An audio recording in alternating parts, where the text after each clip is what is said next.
Buenas tardes, nos acercamos a la palabra de Dios para hacer nuestra oración.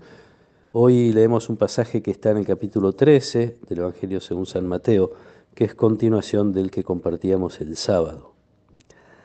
Dejando a la multitud, Jesús regresó a la casa. Sus discípulos se acercaron y le dijeron: «Explícanos la parábola de la cizaña en el campo». Él les respondió: «El que siembra la buena semilla es el Hijo del Hombre, el campo es el mundo. La buena semilla son los que pertenecen al reino, las cizañas son los que pertenecen al maligno, y el enemigo que la siembra es el demonio. La cosecha es el fin del mundo y los cosechadores son los ángeles. Así como se arranca la cizaña y se la quema en el fuego, de la misma manera sucederá al fin del mundo. El Hijo del Hombre enviará a sus ángeles y éstos quitarán de su reino todos los escándalos y a los que hicieron el mal, y los arrojarán en el horno ardiente. Allí habrá llanto y rechinar de dientes. Entonces los justos resplandecerán como el sol en el reino de su Padre. El que tenga oídos, que oiga». Palabra del Señor. Como tantas otras veces, Jesús explica en privado a los discípulos una parábola. En este caso, dice el Evangelio que estaban en la casa. Uno podría imaginar una mayor tranquilidad y una mayor intimidad. Y Jesús empieza aclarando el sentido de cada personaje y de cada cosa: el sembrador, el campo, la semilla buena, la cizaña, el enemigo, la cosecha, los segadores. Y termina con esta distinción de suertes o de destinos. ¿Qué va a pasar con el trigo que será guardado, habíamos escuchado, en los graneros de Dios, y la cizaña que será echada al fuego?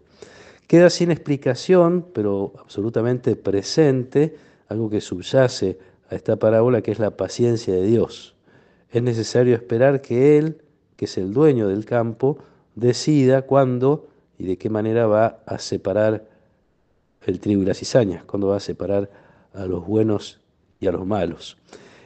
En los tiempos de la primera comunidad cristiana, ellos empiezan a distinguir de la práctica religiosa de la sinagoga y de los fariseos en particular en cuanto a el juicio que ellos tenían tanta facilidad para hacer.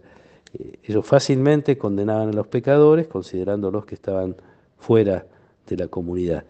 No pueden los discípulos obrar de una manera distinta de la que vieron obrar a Jesús.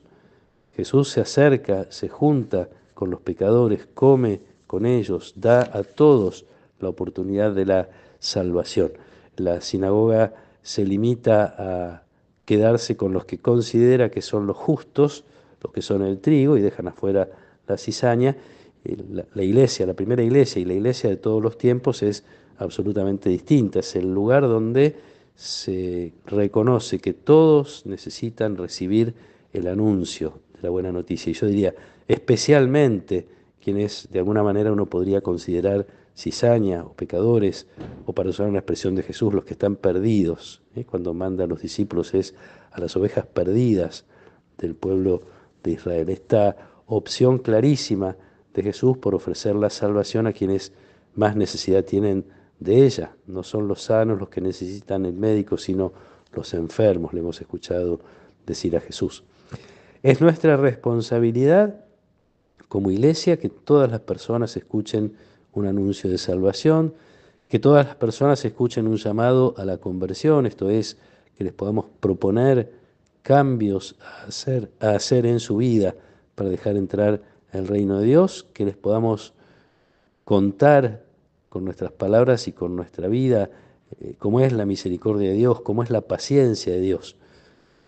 Estamos muy lejos de ser aquellos que están llamados a señalar el pecado y a denunciarlo. Estamos llamados a estar cerca del pecador para ofrecerle la salvación, sin negar, porque seríamos muy soberbios, sin negar que todos necesitamos permanentemente de la paciencia de Dios y de su misericordia. Todos necesitamos permanentemente escuchar de labios de Jesús y en su palabra, y también de otras personas que nos amen bien, cuáles son los cambios que deberíamos realizar en nuestra vida para que nos acerquemos un poquito más cada vez a ser ese trigo bueno en el reino de Dios. Pidamos esta gracia de la constancia, esta gracia de la paciencia, que nunca nos sintamos capaces de juzgar y mucho menos de condenar a nadie, saber que Dios tiene tiempo para transformar todo lo que Él quiera transformar en la medida en que las personas puedan abrirse a su misericordia. Que nuestra mirada o nuestro objetivo esté puesto allí, experimentar